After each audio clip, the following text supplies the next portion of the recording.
देखिए स्टूडेंट, आज हम रिलेशनशिप पढ़ेंगे। दो रिलेशनशिप है हमारे फर्स्ट प्रोडक्शन फंक्शन में। मेनली टोटल प्रोडक्ट और मार्जिनल प्रोडक्ट का रिलेशनशिप पढ़ेंगे फर्स्ट हम। देखिए क्या होता है टोटल प्रोडक्ट और मार्जिनल प्रोडक्ट का रिलेशनशिप।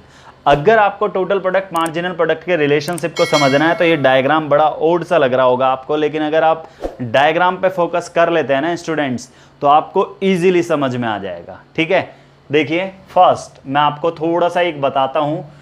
जब टोटल प्रोडक्ट हमारा टोटल प्रोडक्ट इंक्रीज तो हो रहा है, लेकिन कौन सी रेट से? इंक्रीजिंग रेट से। जिस रेट से हमारा टोटल प्रोडक्ट इंक्रीज होता है वो एमपी में पाई जाती है। दैट मीन्स मैं आपको ये बताना चाहता हूं, अगर इंक्रीजिंग रेट है तो एमपी इंक्रीज हो रहा है। अगर टीपी कांस्टेंट रेट है तो भाई एमपी इंक्रीज तो होगा, लेकिन कांस्टेंट रेट्स, एमपी तो हमारा कांस्टेंट रहेगा फिर। ठीक है, देखिए जो टोटल प्रोडक्ट होता है हमारा उसमें रेट लगाई जाती हैं, वो इंक्रीजिंग रेट से भी इंक्रीज हो सकता है, कांस्टेंट रेट से भी हो सकता है, डिमिनिशिंग रेट से भी होता है। लेकिन एमपी जो होता है हमारा या तो इंक्रीज होगा, अगर इंक्रीजिंग रेट है तो इंक्रीज होगा, अगर कांस्टेंट रेट है तो वो कांस्टेंट रहेगा। अगर टीपी हमारा डिमिनिशिंग रेट से इंक्रीज हो रहा है, इंक्रीज ही हो रहा है, लेकिन कौन से रेट से हो रहा है? डिमिनिशिंग रेट से, तो एमपी हमारा फॉल होगा बच्चों, और फॉल होकर क्या हो जाएगा? जीरो हो जाएगा। ठीक है, अब इसके बाद हम जो पढ़ेंगे टीपी के बारे में पढ़ेंगे अभी और भी। अगर टीपी हमारा मैक्सिमम है बच्चों, ठीक है स्टूडेंट्स, अगर हमारा टीपी मैक्सिमम है तो हमारा एमपी क्या हो जाएगा? जीरो हो जाएगा। और टीपी अगर हमारा फॉल होने लगता है तो एमपी हमारा नेगेटिव हो जाता है। ये आपको रिमेंबर रखना है और आपके ये रिलेशनशिप हो जाएगा। देखिए वेरिएबल फैक्टर होते हैं हमारे, वेरिएबल फैक्टर की वजह से ही हमारा टोटल प्रोडक्ट चेंज होता है। ठीक है, वेरिएबल फैक्टर की वजह से हमारा टोटल प्रोडक्ट चेंज होता है। देखिए बच्चों, अगर यहां से मैं बात करूं टीपी की, यहां से लेके यहां तक टीपी तो इंक्रीज ही हो रहा है ना। ठीक है, तो इंक्रीज हो रहा है, मैंने ये एरो बना दिया यहां से लेके यहां तक, लेकिन एमपी जो है हमारा यहां तक पहले इंक्रीज हो रहा है, फिर यहां पर कुछ टाइम के लिए कांस्टेंट रहा, फिर उसके बाद फॉल हो गया, फिर जीरो हो गया, फिर नेगेटिव हो गया। अगर एमपी इंक्रीज हो रहा है तो टीपी इंक्रीजिंग रेट से इंक्रीज हो रहा है। ये शेप अलग है इसलिए, ठीक है, यहां से जो शेप है अलग है और फिर ये शेप अलग हो गई, तो इसमें क्या है, यहां पर ये कांस्टेंट रेट से इंक्रीज हुआ और इसके बाद वो डिमिनिशिंग रेट से इंक्रीज हुआ। ये मैंने एमपी से एनालाइज किया है। अगर एमपी राइज हो रहा है तो इंक्रीजिंग रेट, एमपी कांस्टेंट है तो कांस्टेंट रेट, और एमपी फॉल है तो डिमिनिशिंग रेट। ठीक है, और सॉरी, एमपी अगर हमारा मैक्सिमम हो जाता है तो सॉरी टीपी अगर हमारा मैक्सिमम हो जाता है तो एमपी हमारा जीरो हो जाता है। इसके बाद अगर टीपी हमारा फॉल होता है तो एमपी हमारा नेगेटिव हो जाता है। ठीक है स्टूडेंट्स, ये नेगेटिव का साइन है, तो ये हमारा रिलेशनशिप है टोटल प्रोडक्ट और मार्जिनल प्रोडक्ट का।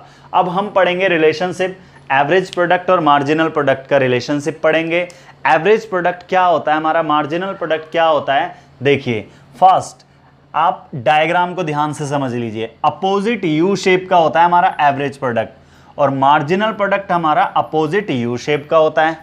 अगर एवरेज प्रोडक्ट हमारा मैक्सिमम हो जाता है, एवरेज प्रोडक्ट हमारा मैक्सिमम हो जाता है तो मार्जिनल प्रोडक्ट हमारा उसे इंटरसेक्ट करते हुए जाता है। ठीक है, तो देखिए अगर एवरेज प्रोडक्ट देखिए स्टूडेंट राइज हो रहा है, ठीक है, तो एवरेज प्रोडक्ट राइज हो रहा है, मार्जिनल प्रोडक्ट भी राइज हो रहा है, लेकिन बड़ा कौन सा कर्व है इसमें? L1 पर देख लीजिए, ब्लैक वाला बड़ा है, तो ब्लैक वाला एमपी वाला कर्व है हमारा। एमपी ग्रेटर देन है किससे? एपी से। और अगर एपी मैक्सिमम होता है तो एमपी और एपी दोनों क्या होते हैं? इक्वल होते हैं। और एपी अगर हमारा फॉल होता है, एपी हमारा फॉल होता है तो आप यहां पर देख सकते हैं, ठीक है, L3 और ये हमारा L2 ले लिया मैंने लेबर। ठीक है, तो इसमें क्या होगा हमारा? एपी ग्रेटर देन होगा एमपी से। दैट्स इट, आप रिलेशनशिप लिख सकते हैं easily. When AP rises then MP also rises. अगर एपी बढ़ता है तो एमपी भी बढ़ता है, लेकिन हमने देखा कि जो एमपी हमारा बड़ा होता है, ग्रेटर देन होता है किससे? एपी से। अगर एपी हमारा मैक्सिमम होता है तो एमपी और एपी दोनों क्या होते हैं? इक्वल होते हैं। अगर एपी हमारा फॉल्स होता है तो एमपी भी फॉल्स होता है, लेकिन एपी जो है ना ग्रेटर देन होता है किससे? एमपी से। ठीक है, तो इसको हम रिलेशनशिप को डायग्रामेटिकली भी शो कर सकते हैं और इसे आप इजीली देख सकते हैं। ये हमारा फोर्थ पॉइंट होगा। इसके बाद हम पढ़ेंगे causes of increasing return to factor और causes of diminishing return to factor. Hello students, देखिए आपने वो कॉपी कर लिया होगा, तो अब हम पढ़ रहे हैं causes of increasing return to factor. आप इन्हें अच्छे से समझ सकते हैं। शायद ये आपसे return law of variable proportion में पूछे जा सकते हैं। Causes of increasing return to factor समझ लीजिए। First of all, increasing return to factor क्यों इंप्लीमेंट होता है? देखिए, फर्स्ट रीजन है, देखिए स्टूडेंट, आप जानते हैं लॉ ऑफ वेरिएबल प्रोपोर्शन जो होता है हमारा, वो क्या होता है? शॉर्ट रन कॉन्सेप्ट होता है। और शॉर्ट रन होने से आपको पता हो जाना चाहिए कुछ फैक्टर तो होते हैं इसमें फिक्स्ड और कुछ फैक्टर होते हैं हमारे वेरिएबल। ये हमारा कॉन्सेप्ट चल रहा है, ये आप जानते ही हैं। तो इसमें हम पढ़ रहे हैं इंक्रीजिंग रिटर्न टू फैक्टर क्यों इंप्लीमेंट होता है। फर्स्ट देखिए, मेरे पास ना प्लांट है। अब इस प्लांट से मैं क्या कर सकता हूँ? इस प्लांट में मैं स्टूडेंट्स 8 लेबर को प्रोड्यूस कर सकता हूँ, 8 लेबर लगा सकता हूँ। फर्स्ट ऑफ ऑल, ये मेरा फिक्स्ड फैक्टर है और ये वेरिएबल फैक्टर है, ठीक है। मैंने क्या करा, इसमें से एक लेबर को इंट्रोड्यूस किया। अभी मैं लेबर कितनी लगा सकता हूँ? 8, ठीक है। लेबर में 8 लगा सकता हूँ। मैंने एक ही लेबर को लगाया अभी फर्स्ट, ठीक है। तो फिर मैंने सेकंड लेबर लगाया।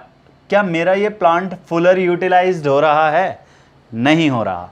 तो अभी जो हमारा इनिशियल स्टेज होती है प्रोडक्शन की, उसमें फिक्स्ड फैक्टर जो होते हैं हमारे, वो अंडर यूटिलाइज्ड होते हैं। और अंडर यूटिलाइज्ड होने की वजह से क्या होता है, हमारा शुरुआत में जो होता है ना, इनिशियल स्टेज में जब हम वेरिएबल फैक्टर को इंक्रीज करते चले जाते हैं तो उसका यूटिलाइजेशन बढ़ता चला जाता है प्लांट का, और इससे प्रोडक्शन भी हमारा तेजी से बढ़ता चला जाता है।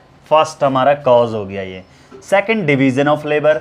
आप स्टूडेंट जानते होंगे एडम स्मिथ ने डिवीज़न ऑफ लेबर को बताया था सबसे पहले, और उन्होंने इसके लिए काफ़ी मतलब थ्योरी प्रोड्यूस करी है डिवीज़न ऑफ लेबर के बारे में। डिवीज़न ऑफ लेबर होता क्या है? देखिए, एडम स्मिथ कहते थे कि अगर हम एक लेबर है, अब भाई एक पहले क्या था, मेरे पास एक प्लांट था, मैंने एक ही लेबर को इंट्रोड्यूस करा, सोचो, ठीक है। अब ये लेबर क्या कर रहा है, इस मशीन, इस प्लांट में क्या करता है, रॉ मटेरियल को पहले डालता है, फिर फाइनल प्रोडक्ट निकलता है इसमें से, फिर वो उसे अरेंज करता है, अरेंज करने के बाद सब कुछ मैनेज करता है, अकेला ही कर रहा है। क्या वो एफिशिएंटली वर्क कर पाएगा? नहीं कर पाएगा। मैंने 2 लेबर अगर मैं लगाऊंगा तो काम जो है ना हमारा डिस्ट्रीब्यूट हो गया, और डिस्ट्रीब्यूट हो जाएगा तो वो अपने जो काम है उसमें स्पेशलाइज्ड भी हो जाएगा, ठीक है। ऐसे ही अगर हम वेरिएबल फैक्टर को इंक्रीज करते चले जाते हैं तो ईच वेरिएबल फैक्टर क्या हो जाता है, स्पेशलाइज्ड हो जाता है। Specialisation is a process where a worker work efficiently than the other worker in terms of time, ठीक है। टाइम या क्वालिटी किसी भी चीज़ में हम कह सकते हैं, तो वो हमारा एफिशिएंटली वर्क करेगा। तो इसलिए division of labour process start हो जाता है इनिशियल स्टेज में, जिसकी वजह से हमारा एमपी इंक्रीज होता है। फर्स्ट में एमपी इंक्रीज होता है, इसलिए टीपी भी इंक्रीज होता है इंक्रीजिंग रेट से, और इसमें भी हमारा एमपी इंक्रीज इसीलिए हो रहा है क्योंकि हमारा division of labour process start हो जाता है। नेक्स्ट है better coordination between the factors. अब इसमें क्या होता है, शुरुआत में जब हम वेरिएबल फैक्टर को इंक्रीज करते चले जाते हैं तो हमारी रेशो है 1:8। मैंने क्या करा, फर्स्ट लेबर इंट्रोड्यूस करी, second, third, fourth, fifth, sixth, 7th और 8th। अब ये क्या हो गया, बेटर कोऑर्डिनेशन बन गया। इससे बेस्ट कोई कोऑर्डिनेशन हो भी नहीं सकता इसका, क्योंकि मैं एक प्लांट के साथ कितनी लेबर यूज़ कर सकता हूँ, 8 लेबर यूज़ कर सकता हूँ। तो इसलिए भी हमारा एमपी क्या होने लग जाता है, इंक्रीज होने लगता है, ठीक है। तो ये हमारे इंक्रीजिंग रिटर्न टू फैक्टर के कॉज हैं। ऐसे हम डिमिनिशिंग रिटर्न टू फैक्टर के कॉज भी समझ लेते हैं क्या होता है। देखिए, हमारा कॉन्सेप्ट तो शॉर्ट रन ही रहेगा। अब हमारे पास जो प्लांट है इसमें मैं कितनी लेबर इंट्रोड्यूस कर सकता हूँ स्टूडेंट्स? फर्स्ट ऑफ ऑल हम इंट्रोड्यूस कर सकते हैं इसमें कितनी लेबर, 1:8, 8 लेबर इंट्रोड्यूस कर सकते हैं। अब fixity of factor, first of all जब हम भाई 8 लेबर इंट्रोड्यूस कर सकते हैं, अब ये हमें ना प्रोडक्शन को और बढ़ाना है। मेरे को 9 लेबर यूज़ करूँ, 10 यूज़ करूँ, 11 यूज़ करूँ, क्या इसमें क्या यूज़ कर सकता हूँ मैं? फिक्स्ड फैक्टर को बढ़ा सकता हूँ? नहीं बढ़ा सकता, क्योंकि फिक्स तो बिल्कुल फिक्स्ड रहेंगे, उसे मैं इंक्रीज नहीं कर सकता। वेरिएबल फैक्टर को तो इंक्रीज कर सकता हूँ, लेकिन फिक्स्ड फैक्टर को इंक्रीज नहीं कर सकता। अब मेरे को अगर प्रोडक्शन ज़्यादा करना है तो मैं प्रोडक्शन ज़्यादा नहीं कर सकता। मेरी एक मैक्सिमम लिमिट है कि मैं यहाँ पर 100 आउटपुट प्रोड्यूस कर रहा हूँ, ठीक है। तो मेरे को, लेकिन मेरे पास ऑर्डर आया है, मेरे को 150 आउटपुट प्रोड्यूस करके देना है या 120 देना है, क्या मैं प्रोड्यूस कर सकता हूँ? नहीं कर सकता, क्योंकि लेबर को तो मैक्सिमम जितना बढ़ा सकता था बढ़ा चुका हूँ, ठीक है। तो पहला पॉइंट हमारा फिक्सिटी ऑफ फैक्टर है, जिसकी वजह से हमारा एमपी फॉल होने लगता है, ठीक है। नेक्स्ट हमारा इम्परफेक्ट फैक्टर सब्स्टिट्यूटेबिलिटी। अब इसमें क्या होता है कि हम फैक्टर को सब्स्टिट्यूट नहीं कर सकते हैं। सब्स्टिट्यूट का मतलब आप जानते ही होंगे, आप डिमांड में पढ़ सकते हैं, मेरी वीडियो प्लेलिस्ट में जाकर आप देख सकते हैं उसमें, और डिमांड में पढ़ सकते हैं सब्स्टिट्यूशन इफेक्ट क्या होता है, सब्स्टिट्यूट गुड्स कौन सी होती हैं। आप आसानी से समझ भी सकते हैं, लेकिन मैं आपको बता रहा हूँ सब्स्टिट्यूट गुड्स कौन सी होती हैं जिनका हम एक के प्लेस पर दूसरे का आसानी से यूज़ कर सकते हैं। जैसे आप देख ही रहे हैं मेरे हाथ में 3 मार्कर्स हैं, अगर ये मार्कर ख़राब हो जाता है तो मैं इस मार्कर का यूज़ कर सकता हूँ, तो ये सब्स्टिट्यूट है इसका, ठीक है, उसे हम सब्स्टिट्यूट कहते हैं। क्या भाई यहाँ पर ये तो फिक्स फैक्टर है और ये वेरिएबल फैक्टर है हमारे पास लेबर।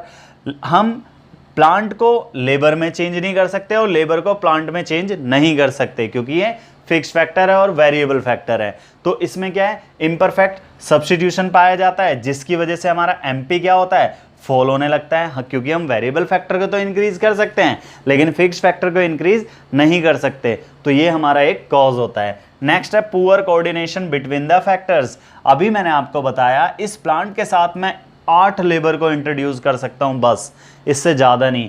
अब मैंने इसमें 3 लेबर और इंट्रोड्यूस कर दी, अब ये 1:11 का बन गया। क्या ये पुअर कोऑर्डिनेशन होगा या बेटर कोऑर्डिनेशन होगा? पुअर। क्यों? क्योंकि मैं 8 ही तो बढ़ा सकता हूं। अब मैं प्लांट में 8 ही जने काम कर सकते हैं, मैं लगा रहा हूं 15 जने, क्या वो प्रोडक्शन बढ़ेगा? नहीं बढ़ पाएगा, ठीक है। इसलिए हमारा मार्जिनल प्रोडक्ट क्या होने लगता है, इसमें फॉल होने लगता है। तो ये हमारे कॉजेज हैं इंक्रीजिंग रिटर्न टू फैक्टर और डिमिनिशिंग रिटर्न टू फैक्टर के।